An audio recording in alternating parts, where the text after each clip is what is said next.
ब्रह्मांड अनंत, रहस्यमय और विशाल।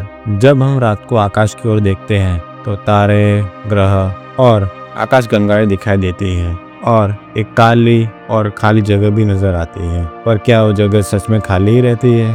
हमारे इस ब्रह्मांड में प्लैनेट, स्टार और गैलेक्सीज मौजूद है। इन सभी को मिला के भी ब्रह्मांड का सिर्फ 5% ही कवर होता है और बाकी बचे 95% में से 27% डार्क मैटर और बाकी का बचा हिस्सा है डार्क एनर्जी। तो नमस्कार सबको, मेरा नाम है रोहित और आप देख रहे हैं मेरी यूट्यूब चैनल। डार्क एनर्जी एक ऐसी चीज़ है जो ना देखी जा सकती है और ना ही इसे महसूस की जा सकती है, पर इसकी मौजूदगी पूरे इस ब्रह्मांड में हावी है। 20वीं सदी के अंत तक स्पेस रिसर्चर्स और साइंटिस्ट इस ब्रह्मांड की दूरी के रहस्यों की गुत्थी को सुलझाने की कोशिश कर रहे थे। उनका मानना यह था कि आफ्टर बिग बैंग ब्रह्मांड का ये विस्तार धीरे धीरे कम हो रहा है। लेकिन साल 1998 में दो साइंटिस्ट की टीम सुपरनोवा की दूरी तय कर रहे थे। तभी उन्हें एक चौंकाने वाली बात पता चली। उन्होंने देखा कि ब्रह्मांड के फैलाव की स्पीड कम नहीं हो रही बल्कि तेज हो रही है। ऐसा लग रहा था जैसे कोई मिस्टीरियस एनर्जी इस ब्रह्मांड को धक्का दे रही हो। तभी पहली बार डार्क एनर्जी अस्तित्व में आई।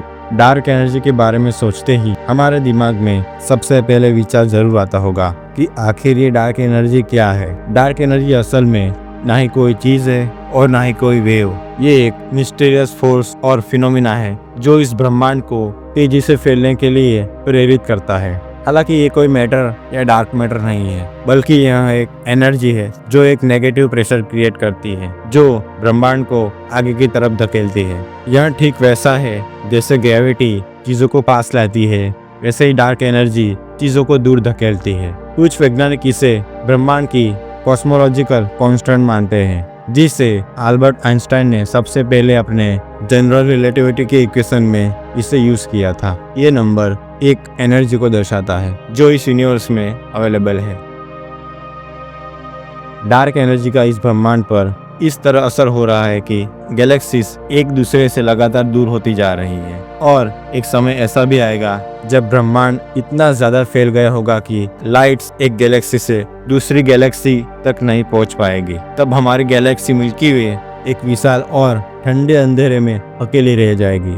कुछ वैज्ञानिकों को डर है कि अगर डार्क एनर्जी की ताकत बढ़ती रही तो वह ब्रह्मांड को बिग रिप की ओर ले जा सकती है, जहां हर चीज, स्टार्स, प्लैनेट्स, एटम्स, सब कुछ टूट जाएगा, बिखर जाएगा। अभी तक हुए रिसर्च से हमें डार्क एनर्जी को पूरी तरह प्रूव नहीं कर पाए हैं, पर हम इसकी वजह से ब्रह्मांड पे हो रहे बदलाव को जरूर देख सकते हैं, जिसका सबसे बड़ा प्रूफ कॉस्मिक माइक्रोवेव बैकग्राउंड यानी इस यूनिवर्स के जन्म के समय की गूंज। इसमें ऊर्जा के छोटे छोटे बदलाव हमें डार्क एनर्जी की उपस्थिति की ओर संकेत देते हैं। लेकिन फिर भी हम नहीं जानते हैं कि ये क्या है और कहां से आई है और ना ये कैसे काम करती है। आज दुनिया भर में वैज्ञानिक टेलीस्कोप और थियरीज के जरिए डार्क एनर्जी को समझने की कोशिश कर रहे हैं, जैसे यूरोप का यूक्लिड मिशन, नासा की Nancy grace Roman space telescope और पृथ्वी पर स्थित वेरा रूबिन ऑब्जर्वेटरी।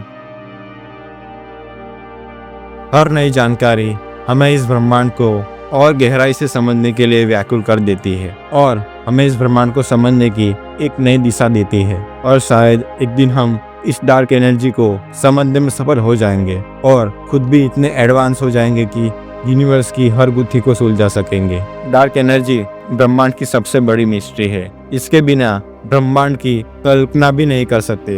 कई लाखों वर्षों से यह हमारे अस्तित्व, समय और अंतरिक्ष की सीमाओं को चुनौती देती है। क्या होगा अगर डार्क एनर्जी इस तरह अपनी फोर्स से इस ब्रह्मांड को और फैलाती जाएंगी?